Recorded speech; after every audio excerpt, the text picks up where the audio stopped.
Эммануэль Макрон халебесі мұнасибетінен хайрлавларыны қабыл еті. Илері әрекетінің етекчесі Франкистанда президент сайлавларының екенжі басымағы вақтында рейлерінің 66.10 файызыны қазанды. Петро Порошенко Макронның Твиттер сайфесінде хайрлады.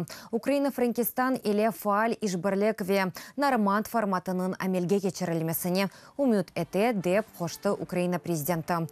Дүнияның илері мемлекетінің етекчілері Елисей сарайының ені етекчесінің ишбірлікні құрмаға азарлана. Эммануэль Макрон Франкистан президенті вазифесіне кечмесінен хайрлайым.